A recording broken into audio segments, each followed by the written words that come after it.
Number 16 at Pacific Dunes at the Bandon Dunes Golf Resort, I like to call Doak's Temptation. It's an incredible short par 4 and from the back tees measures 338 yards with the prevailing wind. We'll take a look at what makes this hole just such a great hole from an architectural standpoint, thinking about risk and reward late in a round.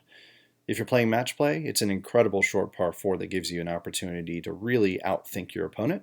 And if you're in stroke play, you have to think about what you want to do. Hit driver, try to make a birdie or an eagle to go a little bit lower if you have a good round going on. Or you can lay up short and give yourself still a chance at birdie with a really good chance at par. And we'll take a look at what makes this hole so special.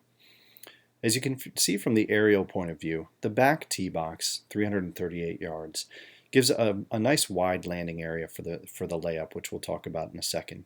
You can also go directly at the green by cutting it over the trees towards the green there. However, you can't come at it from this angle. You have to hit a fade in as a right-handed player. We'll take a look from the tee box. The orange arc shows the layup, 220 yards to the left fairway, a nice flat landing area up on the left side, and gives you a great angle in. The red arc is more the driver arc if you want to try to drive the green. It is drivable. We've seen it done in our trips before. And you have to land it short left and let it bound onto the green.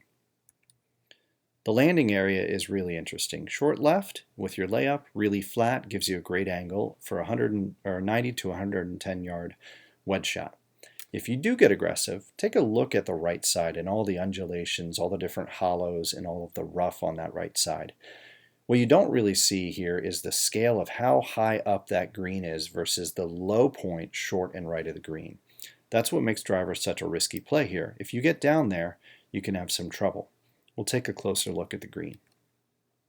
Short right, as I said earlier, is well below the green, some really gnarly rough down there. And if you end up there, you're going to have trouble even making par.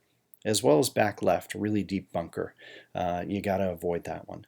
So again, what makes this hole just a genius design is the risk reward. It gives you such temptation to hit driver, yet we've seen many players make a double bogey hitting driver.